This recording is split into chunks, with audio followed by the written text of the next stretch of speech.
Welcome to Filtered. Disney is opening its vault to artificial intelligence, letting Sora users spin up new video clips with some of the most valuable characters in entertainment history.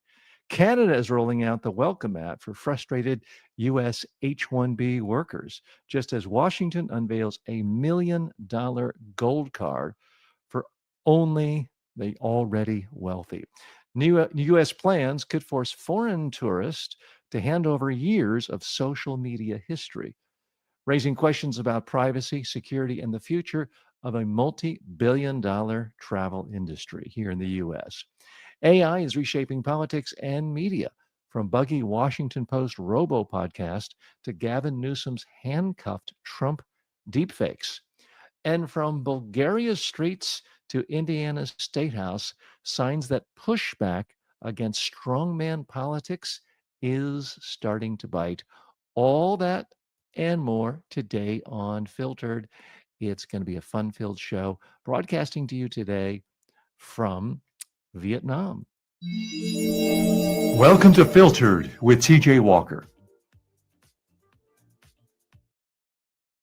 Hi, and welcome. Thanks for joining me today. I'm on location. As you can see, not my usual studio setup. I am on assignment in Asia, in Vietnam right now, headed to Taiwan tomorrow. But let's check in on the market vitals from yesterday. S&P 500 closed at 6,901. That's up 0.21%. NASDAQ Composite closed at 23,593.86, down 0.25%. Always keep in mind the long term. Over the last 25 years, the S&P 500 has gone up 8.32% per year. The NASDAQ 100 has gone up 9.09% per year. So please always keep in mind the long haul. Okay, let's dive right in to issue one. A lot of big stories going on today. The first one about Disney. Disney opens its vault to artificial intelligence. Disney's taking a major step into generative technology with a $1 billion investment in OpenAI and a 3-year deal allowing Sora users to generate short videos using more than 200 characters from Disney, Pixar, Marvel, and Star Wars. Reporting from the New York Times notes that select fan-created clips may even appear on Disney Plus. CEO Bob Iger said the partnership, quote, marks an important moment for our history and will be handled thoughtfully and responsibly. But animators warn this could sideline creators. As one Animation Guild board member puts it, the artist who created these characters won't see a dime. The deal highlights a growing concern. If endless AI variations of old characters keep audiences satisfied, studios may invest even less in new storytelling. Okay, what's the bottom line here? What's the real message? I'm so used to Disney going after a small nonprofit kindergarten for having Mickey Mouse on the wall. They were so protective of their AI, of their intellectual property, and now they're giving it for a chunk of the company. They're giving it to artificial intelligence, to OpenAI. This is a head scratcher, and it's got to be scary times if you're an animator or any creator for Disney. Let's dig a little deeper here. Again, the facts are Disney's invested $1 billion into OpenAI. I tell you, Sam Altman might not, the founder and CEO, co-founder, and current CEO of OpenAI, he might not be the most brilliant technologist in the world, but wow, is he good at deal making. He is one of the best fundraisers in the history of the world. There's no doubt about it. This guy can talk anybody into anything. I mean, I hope if anybody sees him approaching me, tackle me, put a bag over my head, and cart me away, because this guy could talk anyone, including me, into giving them every penny they have, apparently. He's really good at it. Now, Sora users will gain access to 200 plus Disney, Pixar, Marvel, and Star Wars characters with this deal. It's a 3-year licensing deal with an exclusive first year. It's going to allow short 30-second AI videos, select fan videos, something that you might create, that I might create. Well, I'm not that creative when it comes to Disney characters. I'm not going to be doing it, but you could have your content streamed on Disney Plus. Now, they claim it's not going to use any actors' likenesses or voices included, although you look at the history of OpenAI, just ask Scarlett Johansson how well those promises are kept. Now, the rules ban drugs. You can't show Mickey Mouse shooting up heroin or anything like that. No sex, no alcohol, or cross company IP mixing. Other things to keep in mind: Disney has sued Midjourney for alleged character copying in the past. Disney sent Google a cease and desist over AI training data. So, this is a big deal, I think. Here's, I think, what is keeping content creators, cartoonists, creatives who work at Disney up at night. They're thinking, uh-oh, if they just put all of the library into OpenAI, what if that's so lucrative that Disney could essentially fire every employee and just cash checks? I mean, that has to be something. Whether that's realistic, I don't know, but that has to be something that is keeping folks awake at night. Here's according to the head of the Animation Guild, Roma Murphy. The artist who created these characters won't see a dime. Is that same standard going to be applied to these videos? What will the psychological implications be for kids who watch them? Now, here's what the head of Disney said, Bob Iger. The rapid advancement of artificial intelligence marks an important moment for our industry. And through this collaboration with OpenAI, we will thoughtfully and responsibly extend the reach of our storytelling. Let me translate that, folks. Bob Iger is saying, we're scared out of our mind. All of us are scared of this OpenAI thing. We're all afraid it's going to leave us in the dust. We're afraid we're going to become irrelevant, fired. Our stock price is going to go to zero. So we're latching on to this thing. We want some little piece of this rocket, OpenAI, before it just takes off and leaves us all in the dirt. That's really what he's saying. It may be a smart strategy. I don't know. But if you are a cartoonist, I think the message is create your own cartoons. Start posting on TikTok as I do every day, on YouTube as I do every day, on Facebook as I do every day. Ideally, you'll be more entertaining to kids than I am because I do not have a huge viewership among 60-year-olds looking for entertainment. So I think that's got to be the real lesson for cartoonists, for creators, for people who want to do entertainment. The idea that the Disneys of the world are going to continue to cut your checks when they can just hand over old intellectual property to a company like AI and cash checks, I think that's fanciful, to say the least. Okay, let's look at some other facts here. The AI variations lower development costs for content. Well, no kidding. It reduces it to zero if all you got to do is hand over to AI Mickey Mouse and other cartoon characters where you're not doing any additional work. This introduces quality control risk for the Disney brand because now, since they are taking a $1 billion ownership stake in Open, a funny thing about these big $1 billion high-tech companies, you give them $1 billion, suddenly you have their phone number. If you and I have any kind of problem with Facebook or YouTube, they, I don't know, let's say delete your channel in the middle of the night, which has happened to me. Happened to me to my Instagram channel just a few weeks ago. It's gone. If you and I have a problem with a big high-tech company, tough luck. You have about as good a chance of getting somebody on the phone as you do of finding buried treasure in the Atlantic Ocean. In theory, it could happen. Not going to happen. So Disney is smart at that level. They, at least for $1 billion, I'm pretty sure you might not even get Sam Altman's phone number for $1 billion these days, since his company is now valued at almost $500 billion. But you're going to get somebody's phone number if there's a problem. If all of a sudden, Mickey Mouse is doing inappropriate things with Minnie Mouse that children shouldn't be seeing. There's at least going to be someone to call. You and I don't have that protection with any big tech company, unfortunately. So I do think this is significant. The significance for you and for me is we've got to essentially do the same thing. We have to figure out how to use artificial intelligence, latch onto it so that we don't become irrelevant. I know some of you have seen my own ads. Sorry if that becomes tedious, but I do promote my own ads because I have an AI video clone. I don't want to be left in the dust. So I have an AI.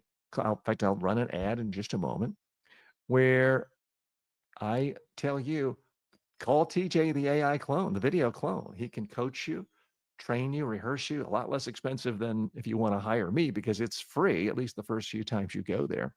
I think we all have to figure out how to, if not come up with a whole video clone for yourself, at least a chatbot to automate your own expertise. The other thing is anyone who has career aspirations of being a creator, of being a media creator, don't look to the Disneys of the world. If they give you some sweetheart deal, cash the check. I would certainly cash their check. But if your whole career aspiration plan is about work hard, do good work, create a portfolio, and hope someone at Disney hires you, puts you on salary, I got to tell you, about $1 billion worth of salary money just went into Sam Altman's pocket. So you got to come up with plan B. Plan B is you got to create your own media company. Now that's what I'm doing. And I certainly don't mean to be so hubristic as to say everyone has to be like me. It's worked out for me in part because I was able to withstand the pain of losing money for 15 years when I started my own online content creation company for online training way back in 1998. It paid off certainly in the last decade, but not everyone can afford to lose money for 15 years. And I don't know if that means you've got to wait tables or be a barista while you're hoping your first cartoon goes viral. I don't know, but the old plan of just do good work, have a nice portfolio, and hope Disney gives you a salary, not looking good at all. Back in a moment. We'll be right back after this break. Want more? Grab my 5-book success library for $9.95 at tjwalker.com/books. It's the fastest way to level up your communication.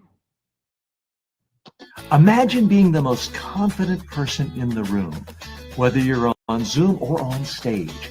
That's what thousands of professionals are learning to do right now through my online communication courses. At Media Training Worldwide, you can access my complete training library on demand, affordable, and actually effective. Whether you're preparing for media interviews, client presentations, or TED-style talks, I've got you covered. Check it out, MediaTrainingWorldwide.com. You'll never wing it again. Want to advertise here? You better be legit. No crypto, no junk food, no supplements. Go to tjwalker.com/advertise. Welcome back to Filtered. I'm TJ Walker. Thanks so much for joining me today. As mentioned before, I'm on location in Saigon. Exciting things going on here in this country.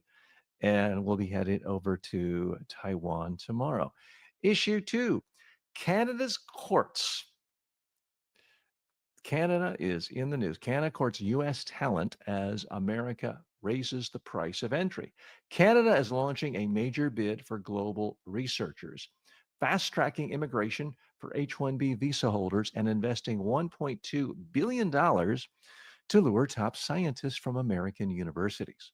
Reporting from the New York Times quotes industry minister Melanie Joly saying, quote, as other countries constrain academic freedoms, I wonder who she's talking about, and undermine cutting-edge research, Canada is investing and doubling down on science.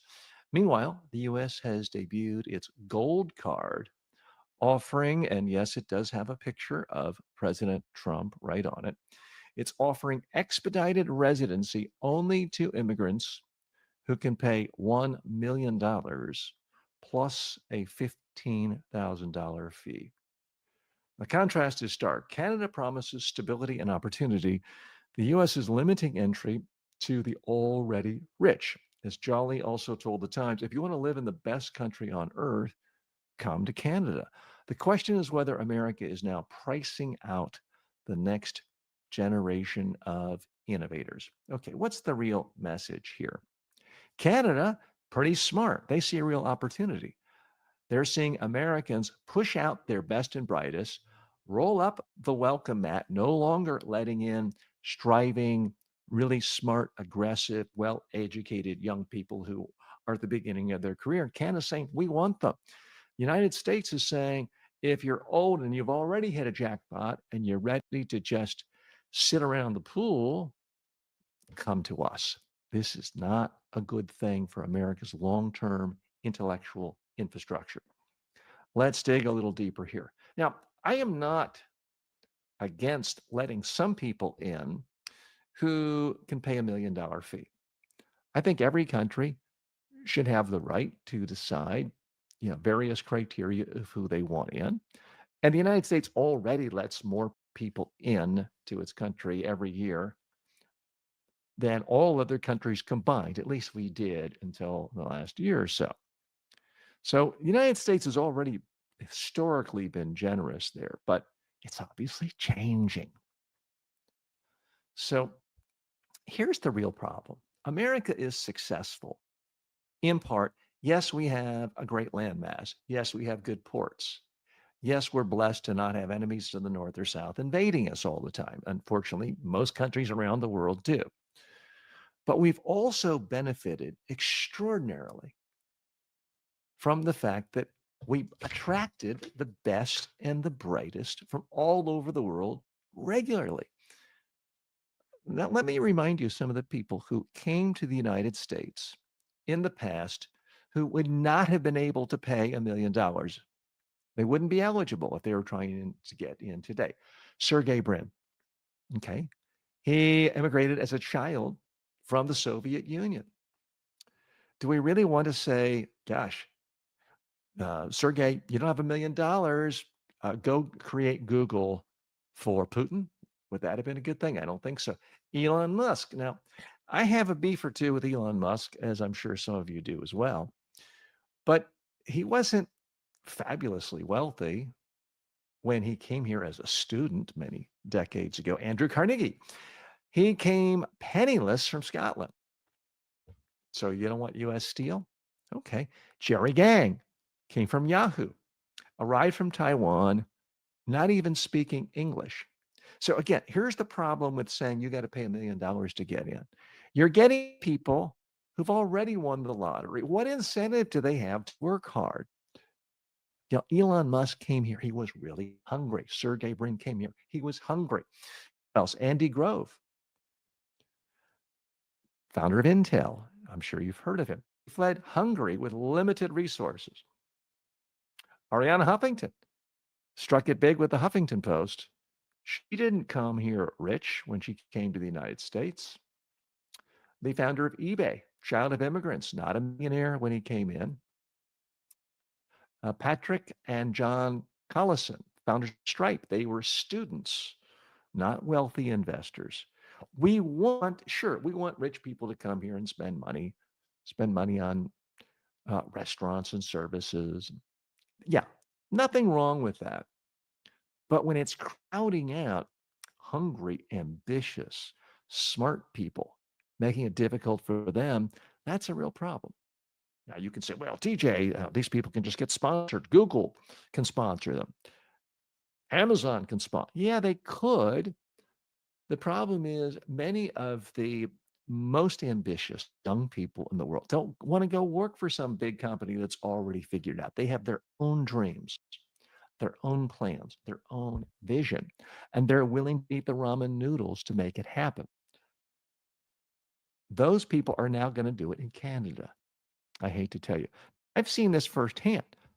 Some of you have heard me mention I had a student of mine a free intern, then a paid intern, then an employee of mine from Afghanistan, someone I've now had a relationship with for a decade as a mentor and as someone who's had a working relationship. I sponsored him to come to the United States. He did gain entry to the United States. He left, not because he was thrown into prison the way they did in Pakistan to him. He left because Canada welcomed him with open arms. He's smart, he's ambitious, he's hardworking, he creates online courses, software programs, and he left for Canada. So this is a huge, huge problem.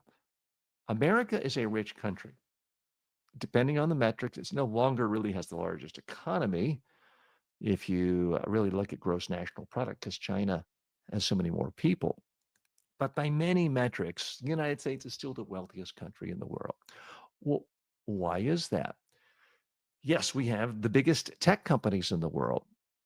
All the big tech companies, or almost all of them, they're based here. They're not coming out of France or Germany. Sorry. So we have big tech companies. We have great universities, at least for a little while longer. We have wealth. We have the dollar. The US dollar is still a reserve currency. So all of these things are assets the United States has, but it also has intellectual power. It has human resources, capital that other countries don't have because they don't let other people come in by and large. They're much, much more restrictive. And now we're seeing this tossed away. And it's not going to hurt us in the next 6 months or maybe even a year.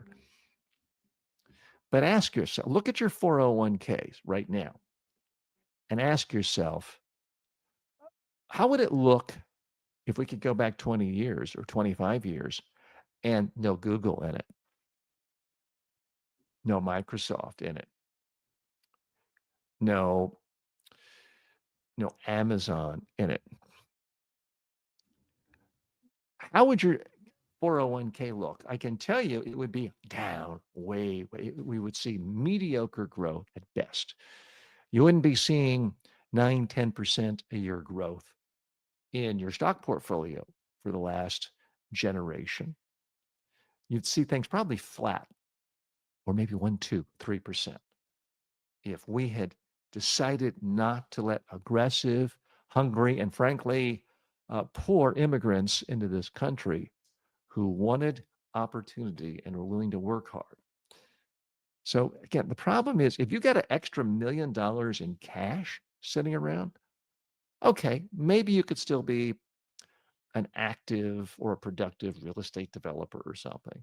But in my experience, when people have $1 million to buy a ticket in somewhere, a nightclub, a golf club, any kind of club, and let's face it, the United States is an exclusive club these days, it means you probably have about $10 million total net worth.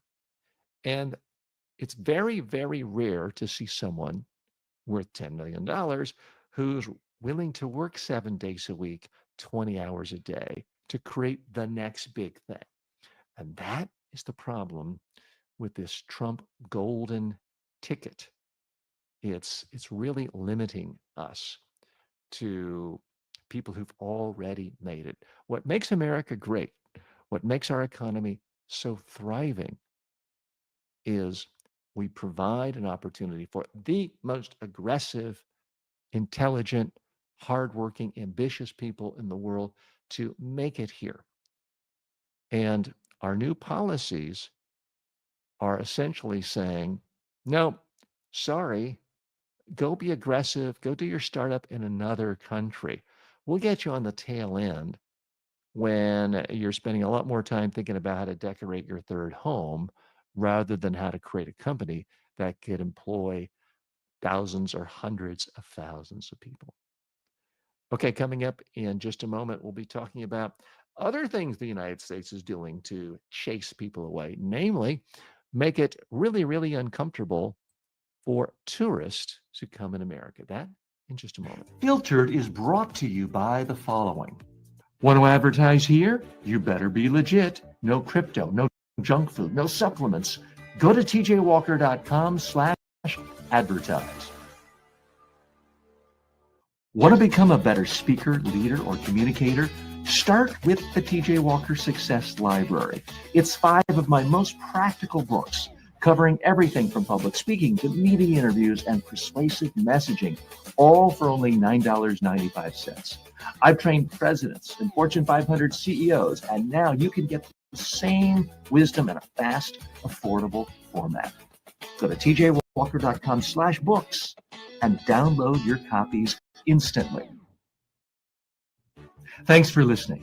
If you like today's episode, you'll love my online courses at mediatrainingworldwide.com.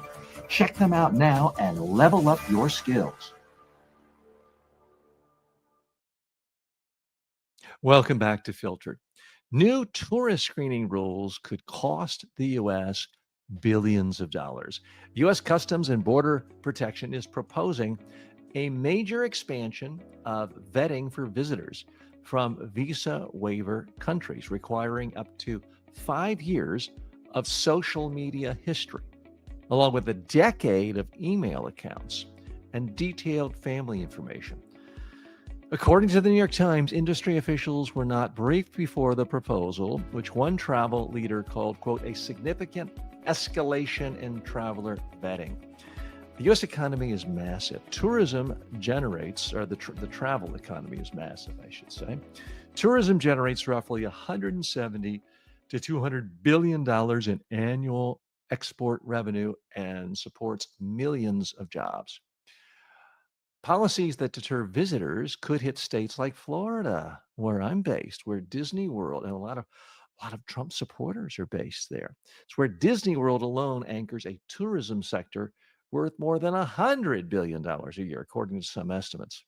As immigration attorney Bo Cooper warned, the new method involves looking at online speech and then denying travel based on discretion and policy. Another expert added that the system has chilled free speech and invaded the privacy of innocent travelers. Okay, what's the real message here? This administration proposal to look at visitors coming to our country, to look at their social media feeds for the last 5 years, to say if they said anything you don't like, that's the dumbest idea ever. Why not just say America is closed for all tourism? Come back in 3 years.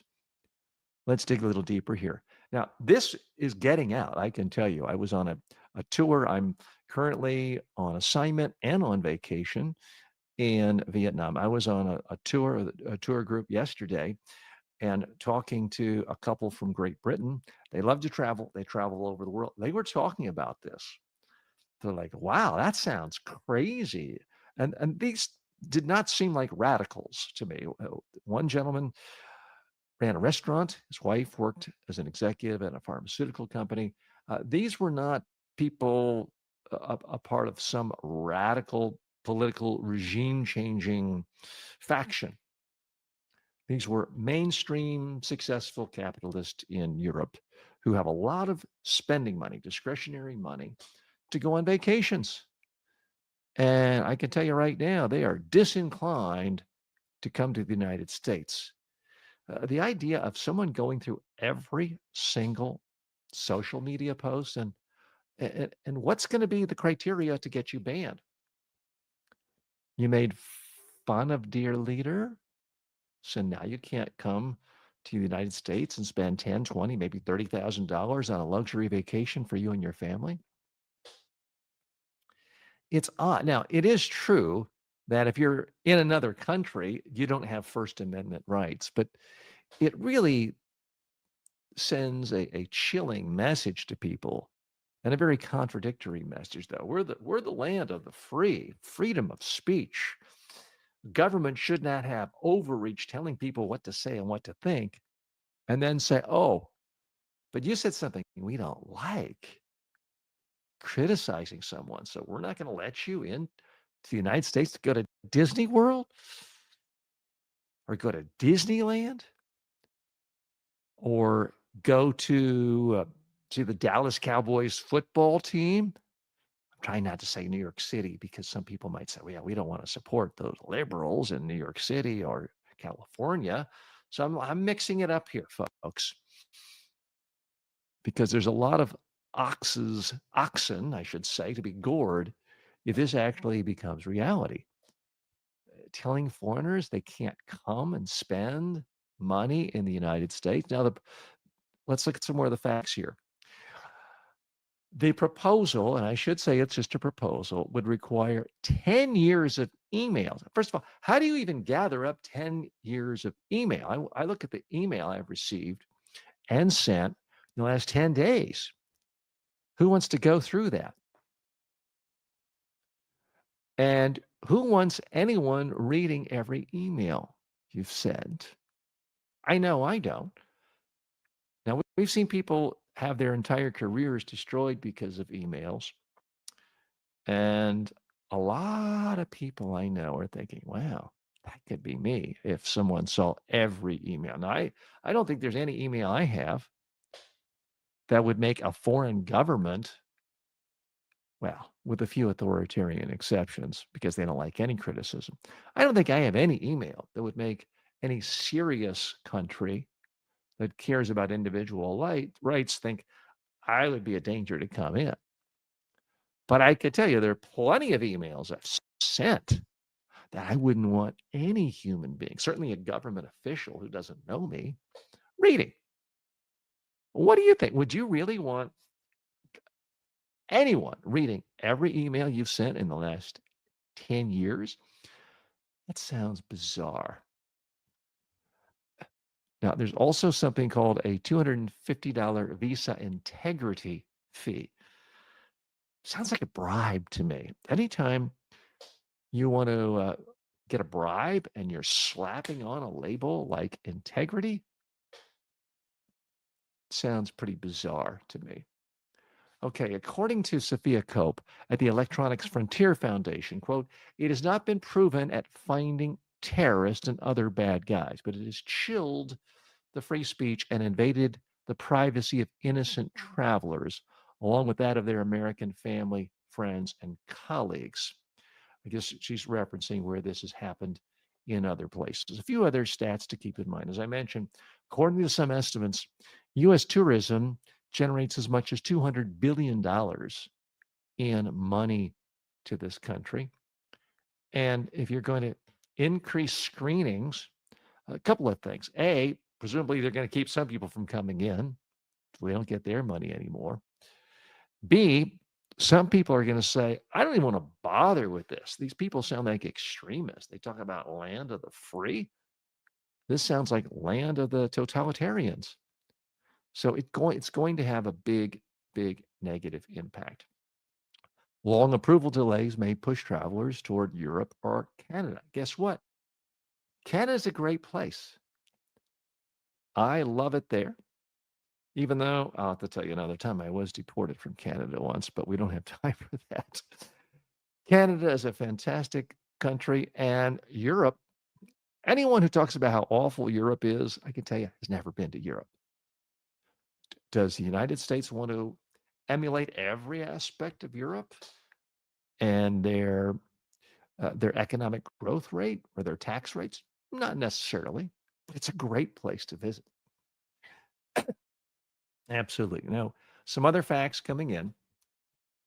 This could increase political friction with U.S. allies like France and Germany. It adds a lot of uncertainty to major events like the World Cup.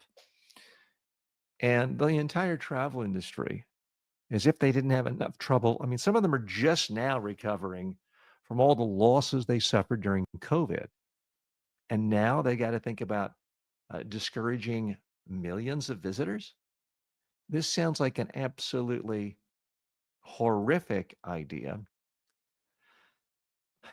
I wish I could say it's an aberration coming out of Washington, D.C., but you and I know that's not the case. I'm TJ Walker. This is Filters. This is your show where we look at the top, typically 5 stories of the day, and then we filter them through the lens of communication skills, personal development skills, and frankly, common sense.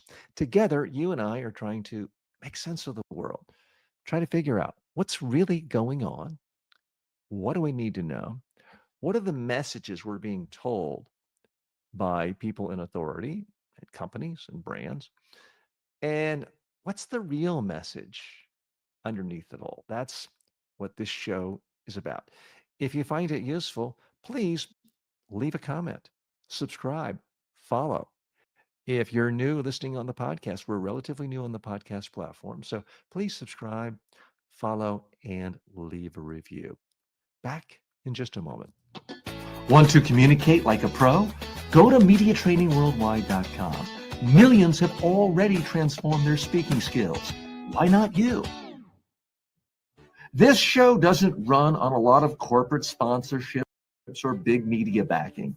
It runs on caffeine and your support. If you like what you're hearing and want to say thanks, you can buy me a coffee. Really. Just go to buymeacoffee.com/TJ Walker. It's quick, it's easy, and yes, it helps cover editing, hosting, and staying relatively ad-free for as long as possible. Buymeacoffee.com/TJ Walker. Your $3.95 makes a real difference. Want live coaching from me? Bonus episodes? Full course access? It's all waiting at tjwalker.com/members. Join now. Okay, we are back. Thanks so much for joining me. I'm TJ Walker, and this is Filtered. I'm coming to you today live from Saigon, also known as Ho Chi Minh City in Vietnam. Okay, when AI talks politics, who can you trust? The Washington Post has rolled out personalized AI-generated podcast, but the launch has been rocky. Semaphore reports that the bots have mispronounced names.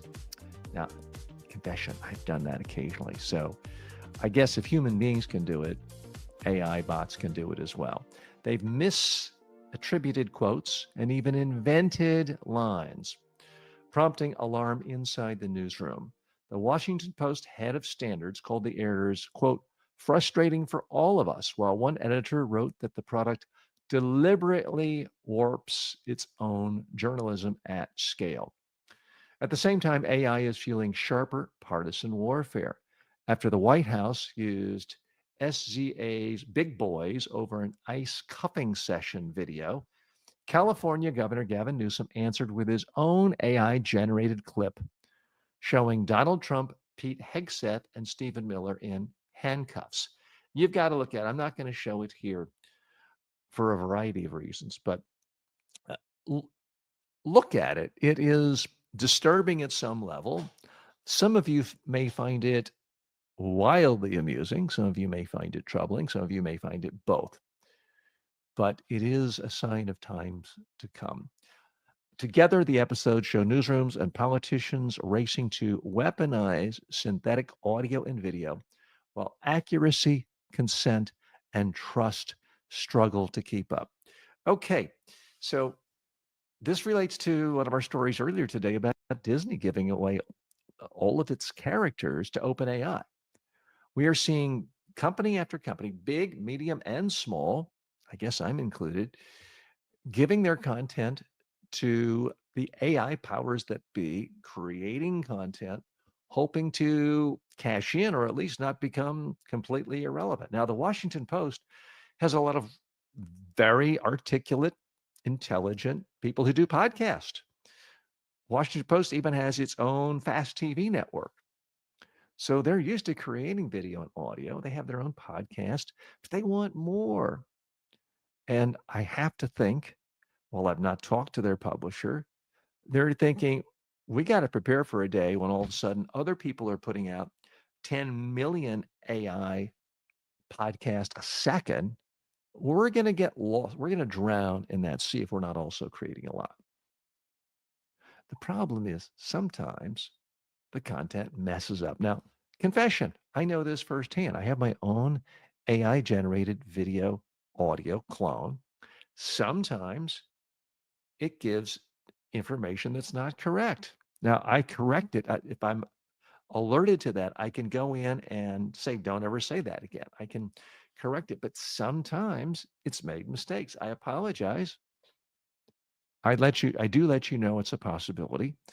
Now, what you're watching right now and what you're listening to right now is coming from a real person. I'm TJ Walker. This is real. We're doing it live on TikTok, YouTube, Facebook, every other social media platform. But confession time, I do use artificial intelligence to write typically the first 120 words of a segment, of a news segment. I am feeding it a story from a reputable news source like the Wall Street Journal or Reuters, asking ChatGPT to rewrite it, condense it, give attribution to the source. And then I use that to summarize the story to start off the conversation. And I read typically from a teleprompter. I don't have one today because I'm on the road.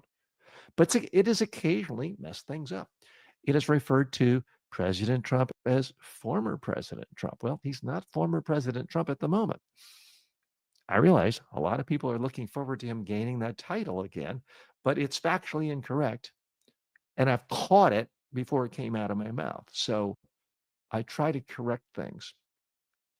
But we are living in a time when more and more big companies and individuals are using the power of AI to create content.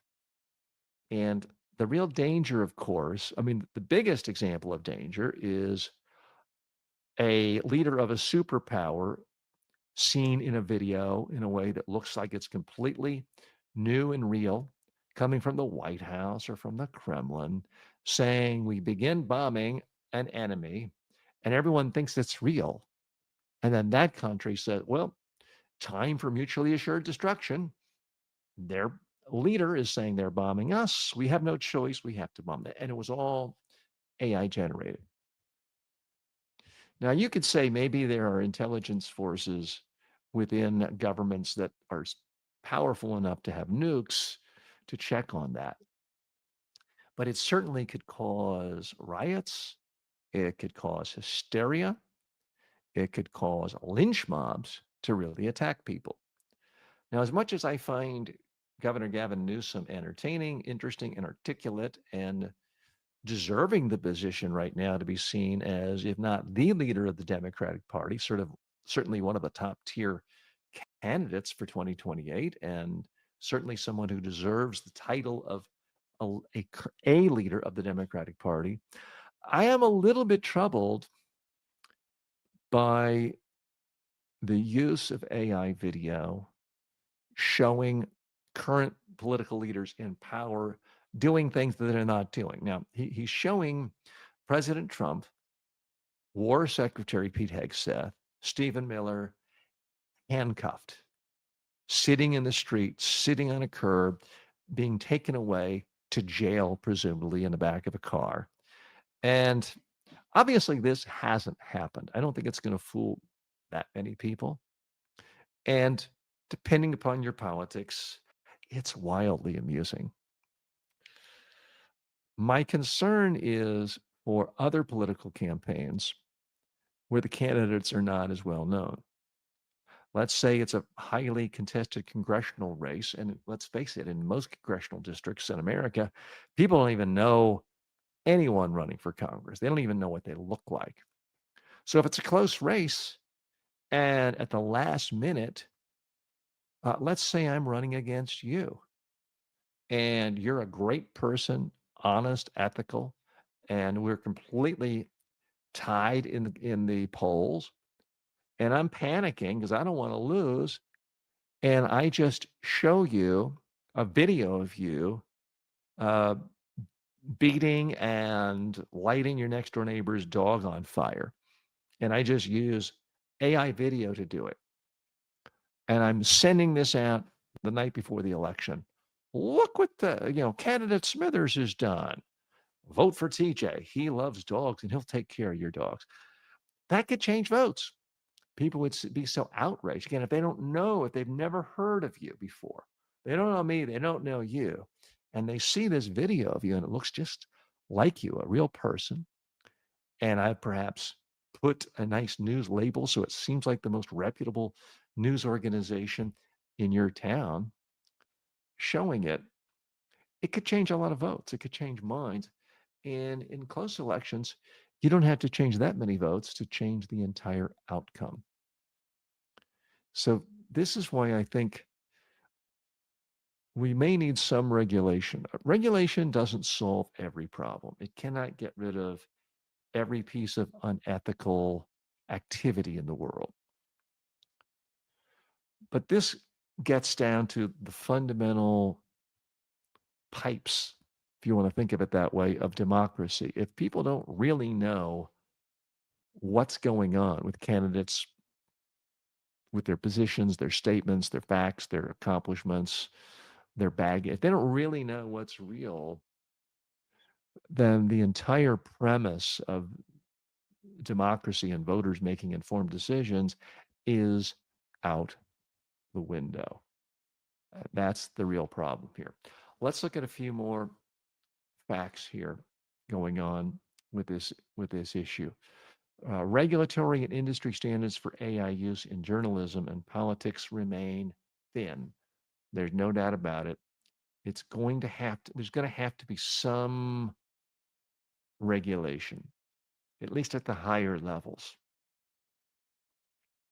because otherwise the fabric of our society could just be ripped apart. Now, we've already seen in other countries sometimes it's not even AI stuff. It's just people posting, hey, people of this religion are killing somebody of our religion, and here's where they live.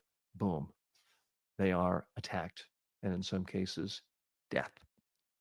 It's happened because of situations on Facebook and other social media. The AI generated video could, in fact, make it much, much worse. I'll be keeping my eye on it. What do you think? You can post your comments. I do typically respond to comments, questions within about 48 hours of posting. And I'm a little bit behind this week because I've been doing a lot of international travel. But please, if you hear anything you like, hear anything you don't like, hear anything you want to disagree with, post your comments right now on the show, wherever you're watching this, whether you're watching on X or LinkedIn or YouTube or Facebook or TikTok or Rumble or any other site. We're open to all sites. I'm here for you. Want a shortcut to powerful communication skills? Download the TJ Walker Success Library, 5 of my best-selling books for only $9.95. Go to tjwalker.com/books. Instant access, big impact. I've had entire YouTube channels wiped out overnight. So if you enjoy this show, don't lose track of me. The safest way is my newsletter, substack.com/@TJ Walker Success. Sign up for free and you'll get exclusive commentary, live session alerts, and first access to new tools. Again, that's substack.com. Just search for TJ Walker or go to substack.com/@TJ Walker Success. Your direct line to everything I do.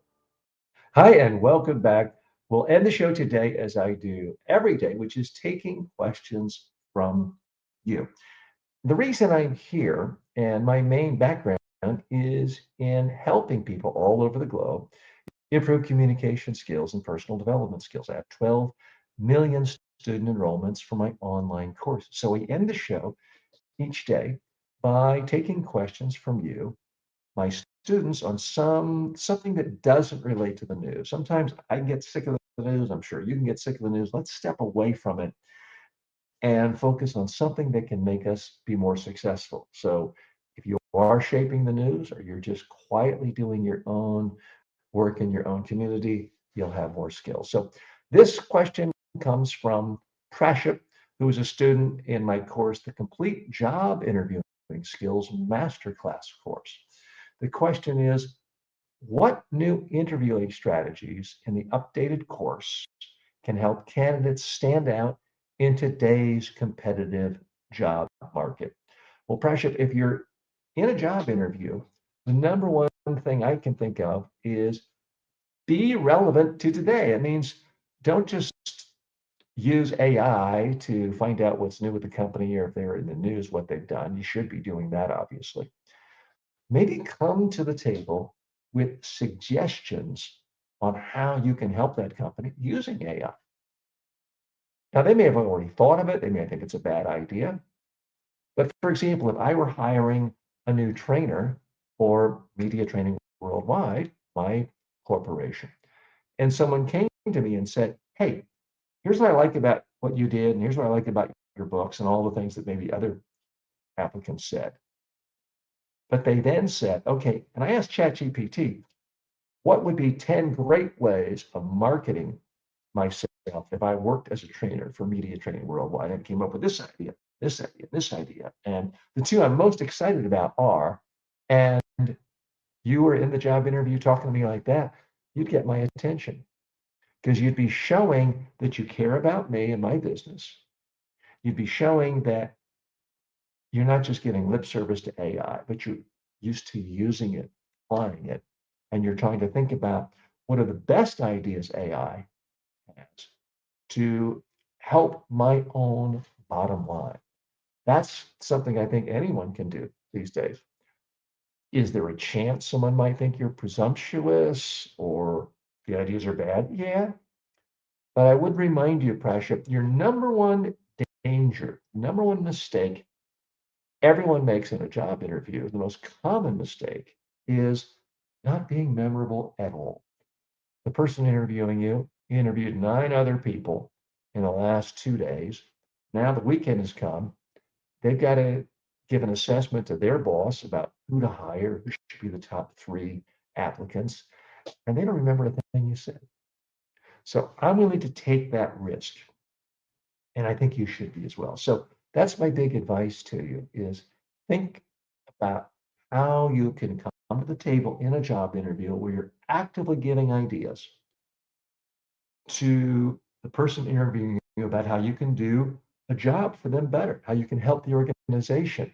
And if there's some new wrinkle using AI or any other tool, let them know you're thinking about how to use every tool available in a cutting edge way without larding up your speech with cliches like cutting edge. And let them know you want to use every tool possible to advance their organization. Do that, and I think you'll stand out. Praship, I wish you good luck with your next job interview, and thanks so much for the question. So I'm TJ Walker. Thanks for joining me today. I appreciate you spending time with me. If you are one of my TikTok friends, you saw this live, and everyone else did as well. So I appreciate you doing that. And if you are watching this on demand, well, we had some big mistakes today. I had no microphone. So all people saw was my mouth moving, probably not riveting TV. Probably didn't beat Joe Rogan or Mr. Beast today when there was no audio. But that's a part of what makes doing live TV, live radio, live podcasting exciting is you can't necessarily control all the variables. What you can do, if you do it repeatedly, is build a comfort level, build a confidence level, and build a track record over time so that people know in general you're doing your best and delivering quality content for them. Thanks so much. See you tomorrow. Welcome to Filtered. Disney is opening its vault